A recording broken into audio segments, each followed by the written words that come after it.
I didn't break into the security office. That's the first thing I want to make clear. The door was open. The screen was already on dot, and if I hadn't been working late that night, I never would have seen it. I moved into the building 6 months ago. It's not luxury, not rundown, just one of those quiet residential complexes where nobody really talks to each other.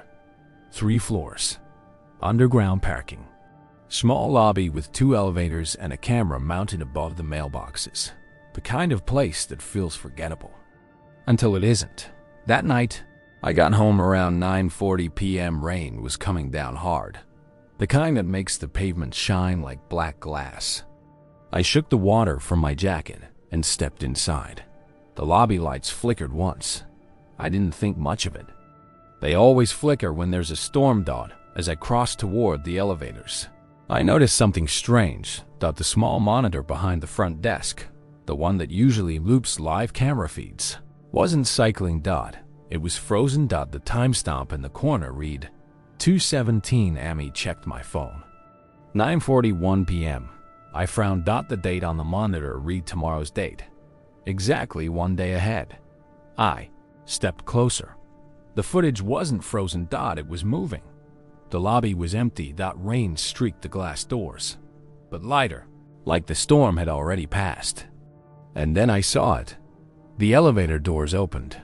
On the screen at 2:17 am. And I walked out. Same jacket, same bag, same tired posture. I stood in the lobby on the monitor and looked directly at the camera. My stomach dropped. The version of me on screen wasn't just passing through. He was waiting. He looked toward the glass doors. Then toward the elevators. Again. Then he mouthed something. I leaned closer to the screen. What? There was no audio, but I could read it. Don't single quotes T. The elevator doors opened again behind him. He turned slowly and stepped back inside. The timestamp ticked forward. 2:18 am. The doors closed. The screen cut to static. The monitor went black.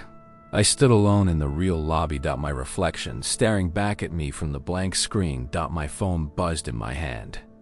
Unknown number. I didn't answer. It stopped after 3 rings. I told myself it was a glitch. Maybe someone messed with the DVR system. Maybe the timestamp settings were wrong. There are always explanations. There are always explanations until there aren't. I took the elevator up to my apartment. And for the rest of the night, I kept checking the time, waiting for 2:17. I didn't sleep. Not really. I lay in bed staring at the ceiling, watching the faint glow of passing headlights crawl across the walls. Every time I closed my eyes, I saw it again, myself, standing in the lobby at 2:17 am. Waiting. At 1:58, I gave up pretending I wasn't going to check. I grabbed my hoodie and went downstairs. The building was silent. Too silent. No TVs humming behind doors. No footsteps overhead. Even the elevator seemed quieter than usual. The lobby lights were steady now. No flicker. The security desk monitor was off. Black screen. For a second, I almost felt relieved. Maybe it had just been a glitch. Maybe I imagined the date. I stepped behind the desk. The mouse was still there. The keyboard dusty but functional. I tapped the mouse. The screen came to life. Live feed. Timestamp. 2:03 am. Correct date. Correct time. Empty lobby. Rain had stopped. Everything normal. I exhaled slowly. Okay, I muttered. Good. I should have left. Instead, I opened the playback menu. The system stored footage by date and hour. I scrolled forward. Tomorrow's date was still there. Not grayed out, not corrupted, fully accessible. I hesitated. Then I clicked it. 2:16 am. The footage began. The lobby was empty, exactly as before. My chest tightened. 2:17. The elevator doors opened, and there I was again. Same jacket, same bag, but something was different. The version of me on screen looked wrong. Not physically. Just in the way He moved. He stepped out slowly, too slowly, like he was unsure of the floor beneath him. He looked toward the camera. This time, he didn't mouth, "Don't." He looked frightened. He turned his head slightly, as if listening to something behind him. The real lobby was silent, but on the screen, my future self flinched. He took one step backward. The elevator doors were still open behind him, and that's when I noticed it. The elevator interior was darker than it should have been, not unlit. Just deeper, like the light wasn't reaching the back wall. The version of me looked over his shoulder, then quickly back at the camera. And this time, he spoke clearly. I couldn't hear him, but I could read his lips. Not alone. My stomach dropped. Behind him, in the elevator, a shadow shifted. Not a person stepping forward, not something obvious. Just a change in depth, like something inside. The darkness had adjusted its position. Future me stepped forward suddenly, almost lunged toward the camera. He leaned in close enough that his face filled the frame, and he said one more thing: "Turn it off." The screen glitche. Horizontal lines tore across the image.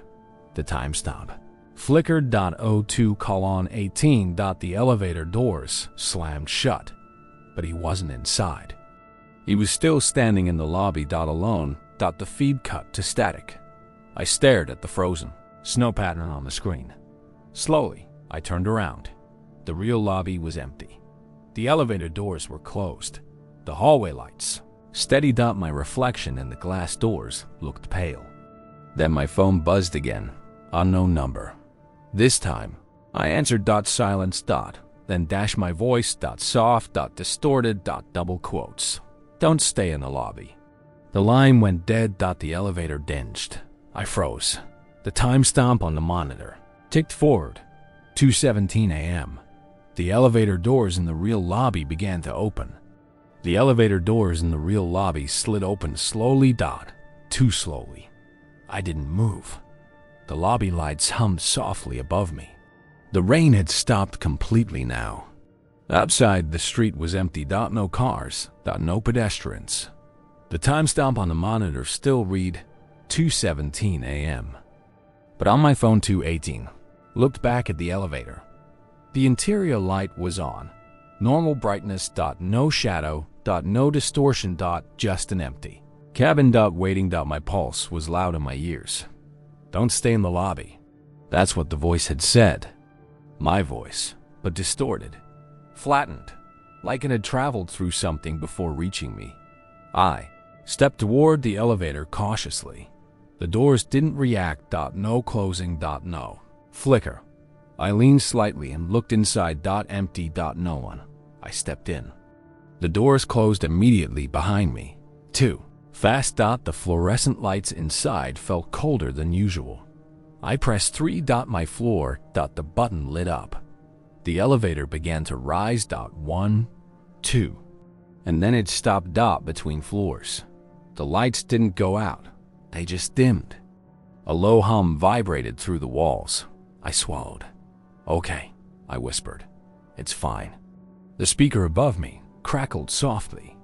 Not loud. Not dramatic. Just enough to make my stomach tighten. Then, my voice, clearer this time. "You watched too far." The air felt heavier.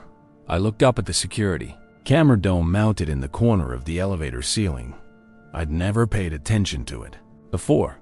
Now I could see the faint red recording light blinking. Watching. Double quotes. "Who are you?" I said. Silence. "Tomorrow." The elevator jolted back to life. The doors opened. My hallway looked normal. Warm lights. Carpeted floor. Everything in place. I stepped out slowly. Before the doors closed, I glanced back at the panel. For a split second, the display didn't show 3. It showed 2:19 a.m. Then it blinked back to normal. The doors closed. I stood in the hallway for a long time. Nothing moved. No neighbors. No sounds behind walls. I walked to my apartment, unlocked the door, stepped inside, locked it again. And for the first time since moving here, I unplugged my television, covered the small blinking Wi-Fi router light with tape, closed the curtains. It was irrational, but I didn't want to feel watched. I didn't go back downstairs the next night, or the one after that, but I couldn't stop thinking about the playback system. If it could show tomorrow, how far could it go? 3 days? A week? A month? And why me? By the fourth night, curiosity won. It always does. I told myself I'd just check quickly, see if the system still showed tomorrow's date, confirm it was a glitch, then walk away.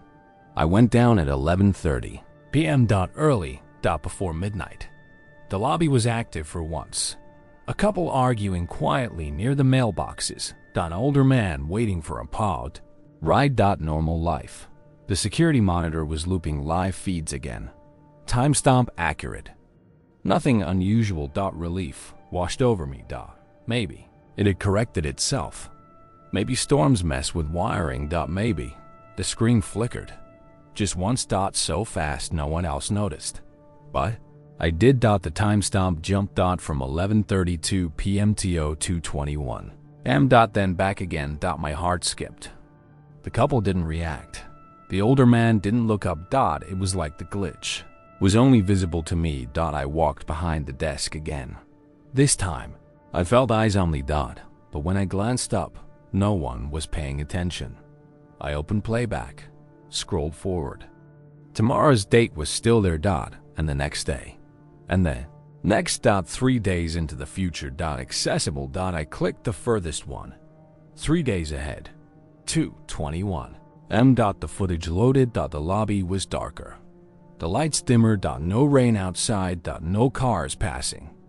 The elevator doors were open, and the lobby wasn't. Empty. Someone was standing in the middle of the floor. Back facing the camera, wearing my clothes, but it wasn't me. I could tell by the posture. The shoulders were straighter, the head slightly tilted. Too still. The figure didn't move. The timestamp tick.02:22. The elevator doors behind the figure closed slowly. Without being called. The figure's head turned, just slightly. Not enough to reveal a face, but enough to confirm it knew it was being recorded. The screen flickered. The timestamp advanced rapidly. 2 minutes 23 seconds and 2 milliseconds. 24, 2:25. The lobby lights began shutting off one by one. Until only the emergency strip lighting remained. Red. Low. The figure turned fully toward the camera. And stepped forward. Each movement was delayed, like it wasn't used to gravity. Or time. By 2:26. It stood directly beneath the camera, looking up. The face wasn't clear. The pixels blurred unnaturally, but the outline, it was mine. The feed cut to black. The real monitor returned to live view. The couple had left. The older man was gone. The lobby was empty. I stepped out from behind the desk slowly. The elevator ding behind me. I didn't turn around immediately. I didn't want to. The ding came again. I forced myself to look. The doors were open. No one inside, but the interior lights were dimmer, like the future version. I checked my phone. 11:48 p.m. The monitor behind me flickered again. I turned. The timestamp now read 2:21 a.m. But the real wall clock still said 11:48. Time wasn't glitching. It was overlapping. The elevator doors began to close. Slowly. I took one step toward them. And stopped. On the monitor, the future lobby feed was playing live. The red emergency lights were on. The shadow version of me was standing under the camera. Watching. And on the real lobby floor, the lights flickered once. Just once. I looked back at the monitor. The shadow figure raised its hand. Not waving. Pointing. Directly at the elevator. Then the screen went black. The lobby lights returned to normal. My phone buzzed. Unknown number. I didn't hesitate this time. I answered, breathing, on the other. N, slow, measured, then my voice again, calmer, resigned, double quotes. It updates when you look. The line disconnected. I stood frozen in the lobby. My thoughts racing, if it updates when I look. Then, watching it changes it. Which means, whatever happens at 2:17 isn't fixed, it's reacting, to me, the elevator dinged again. And this time, the timestamp on the monitor didn't change, because the screen was off. Completely off, as if it didn't want me to see anymore. I stepped back from the desk. The air in the lobby felt heavier now, like before a storm. The elevator doors slid open one last time, and for the first time, there was someone inside, standing perfectly still, facing forward, wearing my jacket, my bag over one shoulder, head slightly tilted. The lights flickered, and the figure slowly lifted its head to look at me. Its face was mine, but the eyes were unfocused, like they weren't used to seeing. The elevator interior lights went out. Total darkness. The doors began to close, and just before they sealed shut, the figure mouthed one word: switch. The doors closed completely. The elevator descended without a button being pressed. The elevator descended without a single button being pressed. I stood in the lobby, unable to move. The indicator above the door showed 3, 2, 1. Then it went blank. No number, no direction. Just an empty black display. The building was silent again. Too silent. I walked slowly toward the elevator doors and pressed the call button. Nothing. I pressed it again. Still nothing. The button didn't even light up. The monitor behind the desk flickered back on by itself. The timestamp read 2:26 a.m., but my phone still showed 11:52 p.m. The footage wasn't of the lobby anymore. It was my apartment.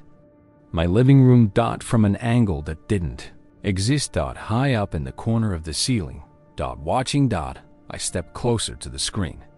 The apartment lights were off. The couch empty. The hallway dark. The timestamp advanced to 2:27, and then the apartment door unlocked. On the screen. Slowly. Carefully. It opened. Someone stepped inside, wearing my jacket. My shoes, moving exactly like I do when I'm tired. It walked into the living room, turned toward the camera, and sat down on the couch. My couch. It leaned back, relaxed, like it belonged there, like it had always been there. I felt cold all the way through. On the screen, the version of me picked up my TV remote, turned the television on. The TV screen flickered to life. And displayed the lobby feed, which showed me standing behind the desk. Watching. A loop. Future. Watching present. Present. Watching future. My breathing quickened. It's replacing. I whispered. The monitor glitched violently, horizontal, tearing across the image. The apartment feed cut to a new angle.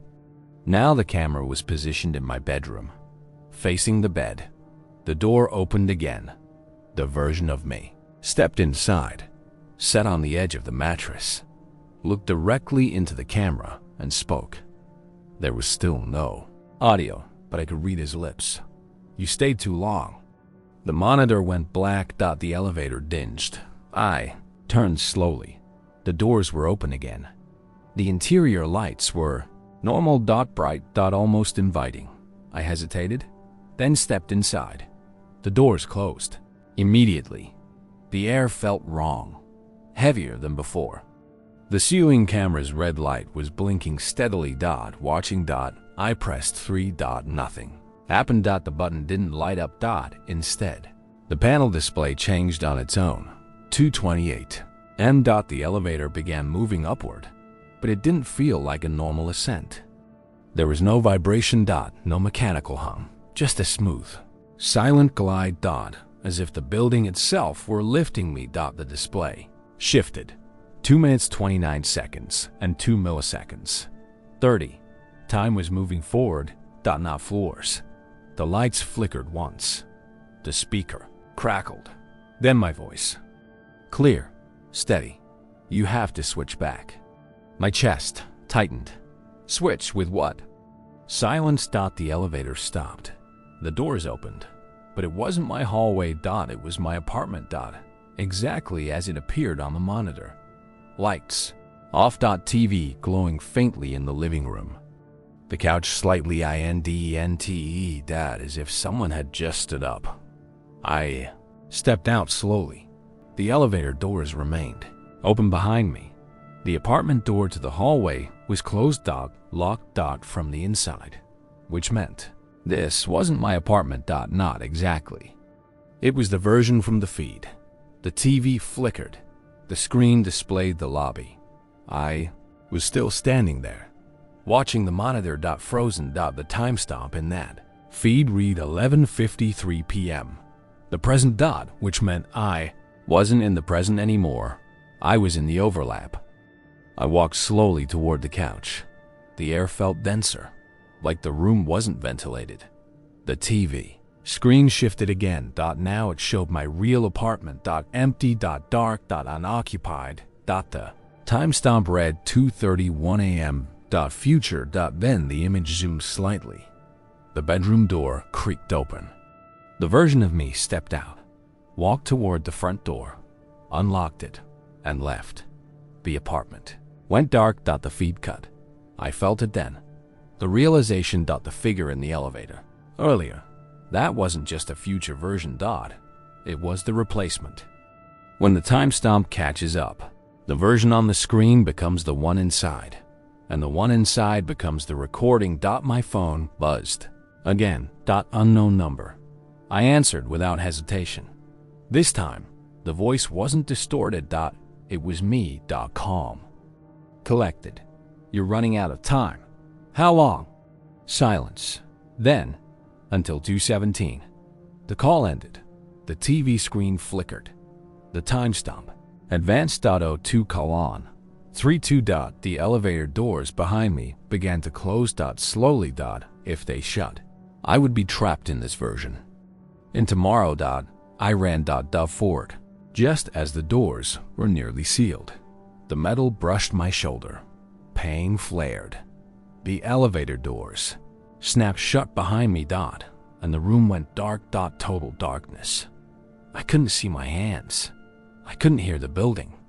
Only breathing. Not mine. Close. Right behind me.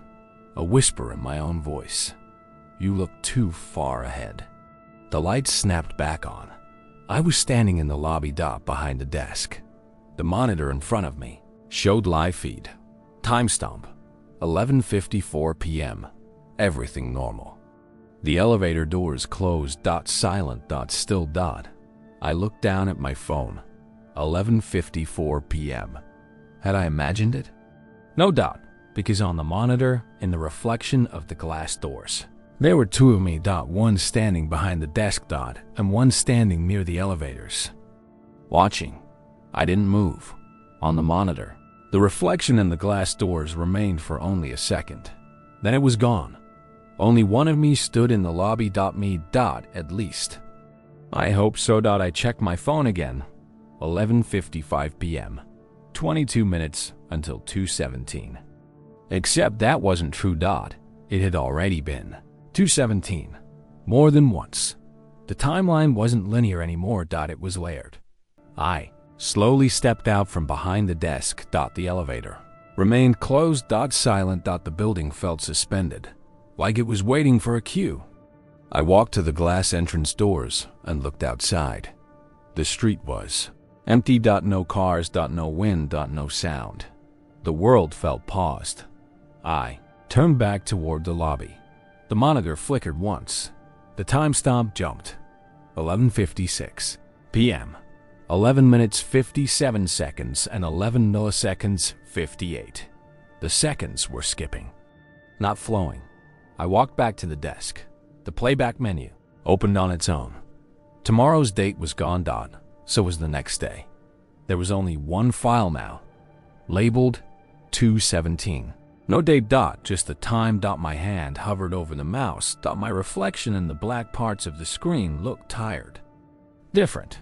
like I'd already lived through this more than once. Slowly, I clicked the file. The footage began. The lobby was dark. Only emergency strip lights glowed along the floor. The timestamp read 2 hours 16 minutes and 58 seconds. 2 hours 16 minutes and 59 seconds. 2 hours 17 minutes and 0 seconds. The elevator doors opened. Future me stepped out. But this time, he wasn't afraid. He walked calmly to the center of the lobby, looked up at the camera, and smiled. Not wide. Not unnatural. Just subtle. Knowing. The timestamp advanced. 2 hours 17 minutes and 10 seconds. The elevator doors opened again behind him. And another version stepped out, wearing the same clothes. Same face. But this one looked confused. Panicked. Looking around like he didn't understand where he was. The calm version walked toward him. They stopped face to face. The panicked version spoke. I couldn't hear it, but I knew what he was saying. Which one is real? The calm version leaned closer, whispered something. The panicked version froze. Then slowly, he walked toward the camera, toward me, and the calm one turned and walked back into the elevator. The doors closed behind him. The timestamp read 2 hours 17 minutes and 32 seconds. The panicked version stepped directly under the camera, looked up, looked straight at me. And mouthed, "You." The screen went black. The monitor returned to live feed. TIMESTAMP:12 a.m. Midnight. The lobby lights flickered back to full brightness. The building resumed its quiet hum. The street outside showed distant car headlights again. Time was flowing normally. My hands were shaking. I stepped back from the desk. My reflection in the glass doors looked the same. Same clothes. Same posture. Same tired eyes. But something felt shifted. My phone vibrated in my hand. No number. Just one text. 2:17 is when it locks. I stared at it. Then the screen dimmed and returned to normal. No message history. Nothing. I looked at the elevator. For a moment, I considered leaving the building. Just walking out. Driving somewhere. Anywhere else.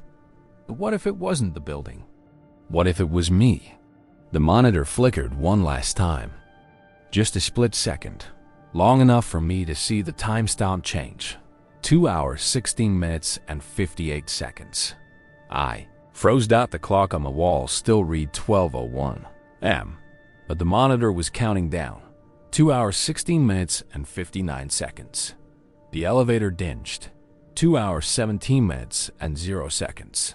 The doors opened, and someone stepped out, wearing my clothes, carrying my phone, looking confused, looking exactly the way I must have looked the first time I saw the footage. He looked at me. Eyes wide, breathing fast. "What is this?" he asked. His voice. My voice. I stepped back slowly, the realization settling in. The camera doesn't predict. It prepares. Every time you watch, every time you look ahead, you create the next version. At 2:17, one of you locks in.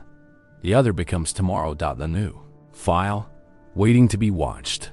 He looked at the monitor, then back at me. "What did you do?" I felt strangely calm, like the version in the recording. I watched. I said. The elevator behind him remained open. The interior light soft. Inviting. He shook his head. "No." He stepped backward. The timestamp on the monitor flickered. 2 hours 17 minutes and 12 seconds. He glanced at it. Then at me. "You're not real," he whispered. Neither of us moved. The air felt heavy again. Layered. Time overlapping. The elevator chimed softly. The countdown invisible, but present. I thought about the first time I saw the feed. About how I leaned closer to the screen. How curiosity pulled me in. How I stayed in the lobby too long. I took one slow step toward him. He mirrored it. Exactly. A perfect delay. 3 seconds. Just like a reflection. And that's when I understood. The calm version on the screen wasn't calm. He had accepted it. I stopped moving. So did he. The timestamp on the monitor froze. 2 hours, 17 minutes, and 17 seconds. The elevator lights flickered. The speaker crackled softly. And for the first time, a voice came through clearly. Not distorted, not layered. Just one sentence. Switch complete. The lights in the lobby went out. Total darkness. Silence. Then dash the lights. Return. Bright. Warm. Normal. I was standing in the lobby. Alone. The elevator doors closed. The monitor showed live feed. Timestamp 12:03 a.m. Everything steady. Everything ordinary. I looked at my reflection in the glass. It matched perfectly. No delay. No distortion. My phone buzzed. Unknown number. I didn't hesitate. I answered. On the other end. Breathing. Fast. Panicked. Then my voice. Don't look at the monitor. The line went dead. I slowly turned my head toward the security desk. The screen was black. Off. Completely off. As if it had never been on. I walked toward the elevators. Pressed the button. The doors opened immediately. I stepped inside. Pressed 3. The button lit up. The elevator rose smoothly. Normal. Normal motion. The doors opened on my floor. Warm hallway lights. Carpet undisturbed. I stepped out. The doors closed. As I walked toward my apartment, I heard it. Very faint. From somewhere above the ceiling. The elevator ding. And then a second ding. Somewhere else in the building. I stopped walking. Turned slightly. Listened. Silence. I unlocked my apartment. Stepped inside. Closed the door. Locked it. And for a long time, I stood in the dark. Not turning on the lights. Not checking the time. Not looking at my phone. Because I knew one thing now. 2:17. Doesn't happen once. It happens every time someone watches. And somewhere in the building, right now, someone is leaning closer to a screen. Seeing tomorrow. And wondering which version of themselves will still be here when the timestamp catches up.